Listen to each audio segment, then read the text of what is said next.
تو گدا ہوں اپنے کریم کا، میرا دین پا رہا ہے نہ نہیں. تھوڑی دیر توجہ کرنا، سننا.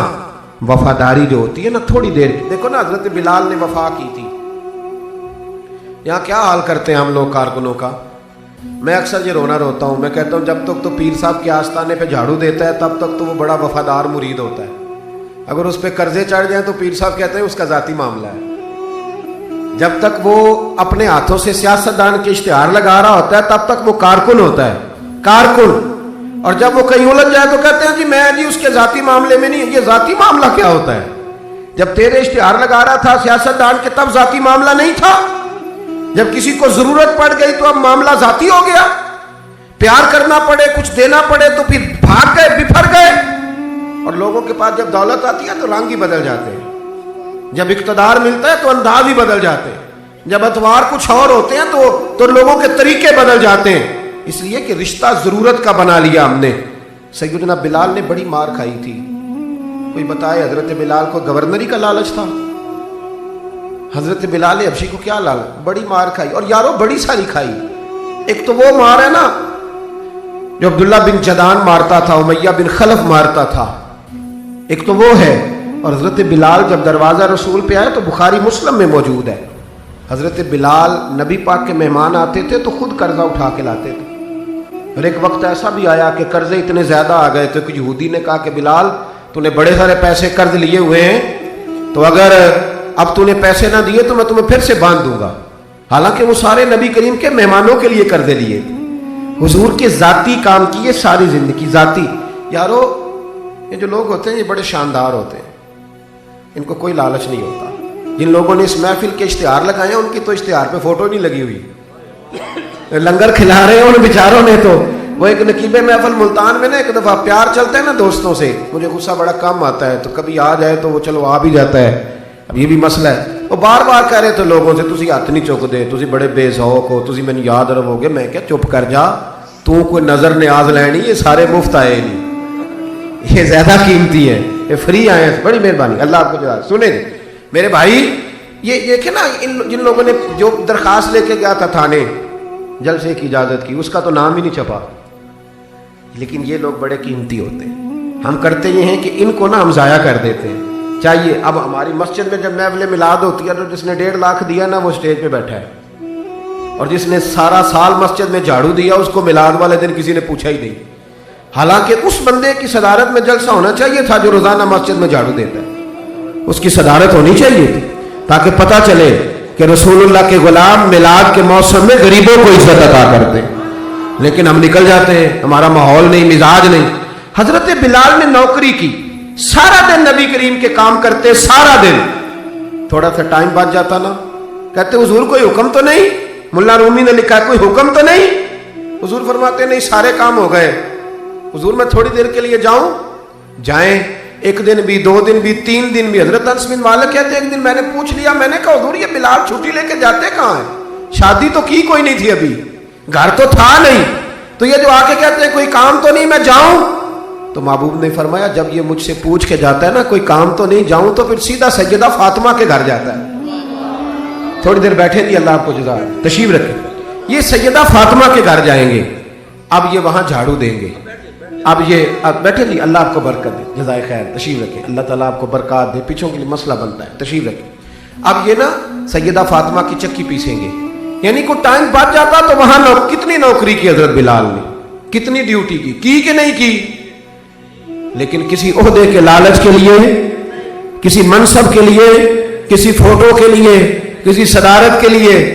لیکن میرے محبوب نے بھی جب اعزاز دیا نا تو پھر کمال ہی دیا.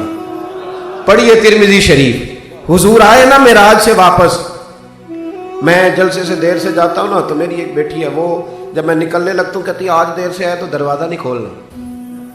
روز ہی دیر سے آتے ہیں، تو جب رات کو جاتا ہوں تو سب سے پہلے وہی کھولتی ہے. آ گئے آپ. اب بندہ جب سفر سے واپس جاتا ہے تو پہلے بچوں کی بات کرتا ہے، بیٹوں کی. محبوب معراج کے سفر سے واپس آئے، لیکن سب سے پہلے جو بات کی وہ حضرت بلال حبشی کی. سب سے پہلی بات سیدنا بلال کی. مجمع میں بٹھا کے، مجمع میں حضرت بلال کو مجمع میں بٹھا کے فرمایا کیا عمل کرتا ہے بھائی تو بلال؟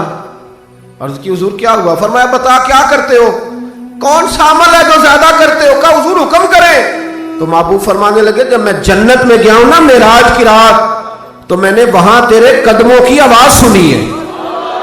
جنت میں تیری اب کس نے ذروں کو اٹھایا اور صحرا کر دیا، اور کس نے قطروں کو ملایا اور دریا کر دیا، یہ کس کی حکمت نے یتیموں کو کیا در یتیم اور غلاموں کو دنیا بھر کا مولا کر دیا۔ ایک بڑی عجیب بات لکھی ہے ابن اسحاق نے، کہتے ہیں کہ جب فتح مکہ ہوئی نا، ظہر کا ٹائم ہوا، تو نبی کریم علیہ السلام نے فرمایا چلو بھی اذان پڑھو، بلال کو بلاؤ۔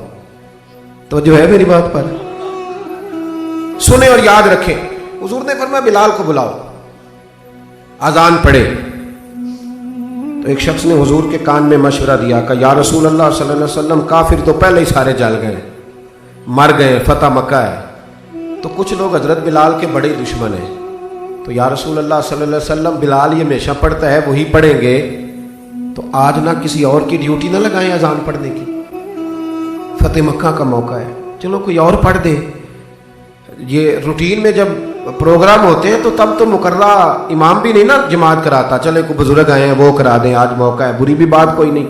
جس نے مشورہ دیا خلوص کے ساتھ دیا، حضور کوئی اور نہ آج پڑھ دے۔ لیکن میرے محبوب نے جو جواب دیا وہ بڑا قیمتی تھا۔ محبوب کریم فرمانے لگے جب پتھر کھانے پڑے تو تب تو بلال پڑھے، اور جب بدر اور احد میں تلواریں چمکے تو تب تو بلال پڑھے، اور فرمایا جب بھوک کاٹنی پڑے تب تو اذان بلال پڑھے، اور آج اللہ شانے عطا کرے تو کوئی اور پڑھے۔ فرمایا سارے نیچے کھڑے رہیں گے، ابو بکر و عمر و عثمان و علی، طلحہ و زبیر، سارے ہمیشہ کی طرح سنیں گے، اور آج بیت اللہ کی چھت پہ چڑھ کے جو اذان پڑھیں گے وہ بلال حبشی ہوں گے۔ میں لوگوں کو بتاؤں گا کہ وفا کے رشتے ہی ہوتے، وفا کے رشتے وہ پانی پرن سہیلیاں رنگا رنگ کڑے، او پائیا اسی تے پڑھیا اس دا جانیے جس دا توڑ چڑھے۔ وفا والا رشتہ قائم کرو، وفا والا، کبھی ملا کرو، کبھی پی ایچ ڈی کر لیتے ہو نا تو کبھی میٹرک والے پرائمری والے استاد سے بھی جا کے ملا کرو، جب اللہ شانے عطا کرے تو کبھی کبھی اپنے گاؤں بھی جایا کرو، کبھی جا کے ملا کرو۔ ہاں شہر میں آ کر پڑھنے والے بھول ہی گئے کس کی ماں نے کتنا زیور بیچا تھا۔ اپنے انداز نہ بدلو، اطوار نہ بدلو، اخلاق حسنہ کی دولت پیدا کرو۔ یہ جو ہم ٹوٹ گئے ہیں نا، امیروں کی سوسائٹیاں الگ ہیں اور غریبوں کی جھونپڑیاں الگ ہیں، انہوں نے بڑی تفریق پیدا کر دیا معاشرے میں۔ لوگ تو جنازے پڑھنے چھوڑ گئے ایک دوسرے کے، لوگوں کاٹ دیا، جس کے پاس پیسے زیادہ آئے، اپنے بھائی کی بچی غریب بیٹھی ہے رشتے کے لیے، اس کو وہ رشتے ڈھونڈ رہا ہے، کہہ رہا میرا کوئی میرے اسٹیٹس کے لوگوں میں رشتہ کرا دو، تو رشتے والے نے کہا وہ تیرا اپنے بھائی کی بھی تو بیٹیاں نا، تو وہاں کر لے۔ کہتا نہیں وہ جب شادی کرے گا نا تو میں تعاون کروں گا۔ تو تعاون تو بھائی کوئی اور بھی طرز کھا کے کاری دیتا ہے، تو اور بھی کو کر دیتا ہے۔ تو وہ والا رنگ اختیار کر جو اللہ رسول نے تجھے عطا فرمایا ہے۔ ہمارے معیار میں وہ وفا نہیں، وہ حسن نہیں، یہ میری طرح کے لوگ جن کو اللہ بڑی شانیں عطا فرماتا ہے، دین کے نام پر بڑا نوازتا ہے، لیکن لب و لہجے میں کئی دفعہ سختی آتی ہے، کئی دفعہ احساس نہیں ہوتا کہ ہم کیا کر رہے ہیں۔ اعلیٰ حضرت فاضل بریلوی فرمایا کرتے تھے لوگوں نبی پاک کے وفادار رہنا، فرشتے بھی تمہاری عزت کریں گے۔ کیا فرمایا؟ کہنے لگے فرشتے بھی کرتے ہیں تعظیم میری، فدا ہو کہ ان پر یہ عزت ملی ہے۔ اکرام کرنا، کبھی بھی اپنے نفس کو نصیحت کر رہا ہوں،